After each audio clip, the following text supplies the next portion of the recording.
Kansas City, it seemed a little strange when the Cleveland Browns hired Ryan Lindley to be their running backs coach last Halloween. Now more suitably positioned, what a spot he's in and what a path he's on.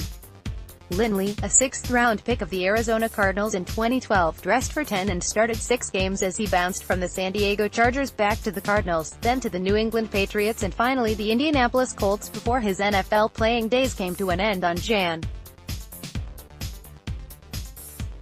2016, he tried to resurrect his career by signing with the Ottawa Redblacks in February 2017. He made the team as a third stringer and was a popular teammate. He actually started 2 games when both Trevor Harris and Drew Tate were injured. Alas, Lindley performed poorly and was released March 6, 2018. When the Browns hired Lindley on October 31, you might have thought there was a misprint in the release. Running backs coach. He's 29 and he's been a quarterback his whole life. What does he know about running backs? But now it all makes sense. When Lindley was with the Cardinals, Freddie Kitchens was the quarterback coach. Kitchens joined the Browns as associate head coach and running backs coach in 2018, and he surely had a hand in hiring Lindley.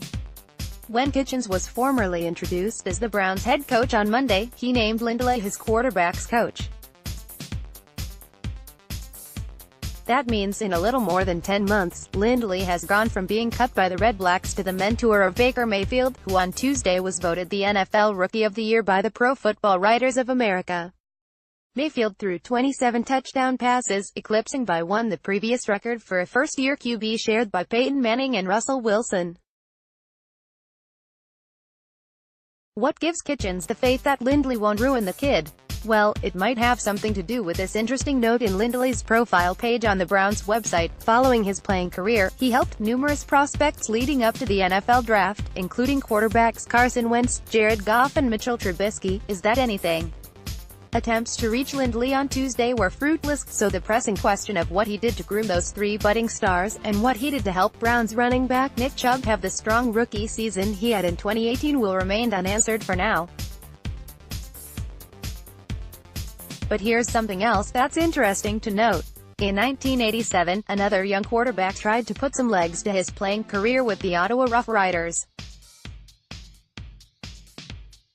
He was cut, and the next year he turned to coaching at San Diego State University, which just so happens to be the school where Lindley started from 2008 to 2011, the name of that young quarterback turned coach. Patrick Sean Payton, better known simply as Sean Payton, head coach of the New Orleans Saints and one of 4 still with a chance to win the Super Bowl this year. How it will all turn out for him remains to be seen, but right now it would appear Lindley is on a Payton-like path. Good for LDT. Now what? Somebody who will have no issues playing in the projected Arctic blast at Arrowhead Stadium on Sunday is Mont Saint-Hilaire, Quebec product Laurent Duvernay-Tardif, who was finally activated from injured reserve by the Chiefs on Tuesday.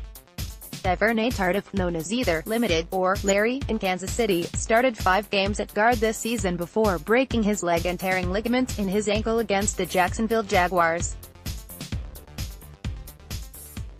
To make room on the roster for him, the Chiefs released veteran safety Ron Parker. The question now is, does LDT immediately get his old job back? Filling his spot for the last 11 games was Andrew Wiley, who was recently named the team's Rookie of the Year. Brother, it's cold outside. Temperatures are still expected to be in the -11 to -14 copy range for Sunday's AFC Championship showdown, which will only make it the coldest game in Arrowhead history, not NFL history.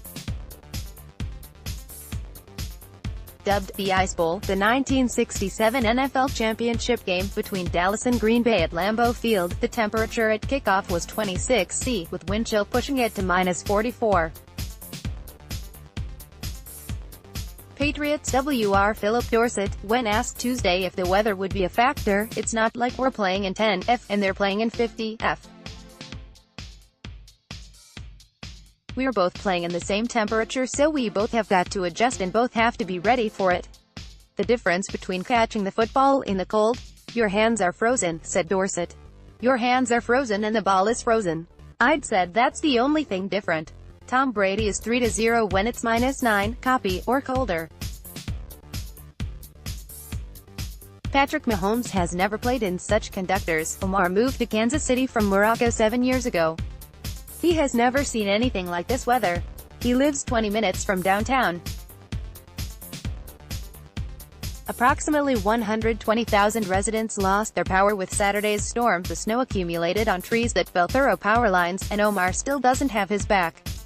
How has he coped? 4 blankets, said Omar. I don't go home until it's time to sleep.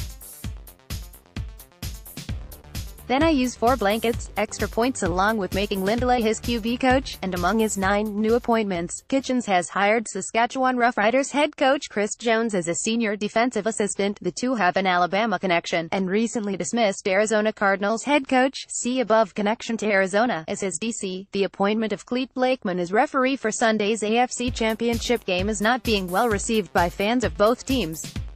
Chiefs supporters were unhappy with the job he did in KC's 54-51 loss to the Rams this season.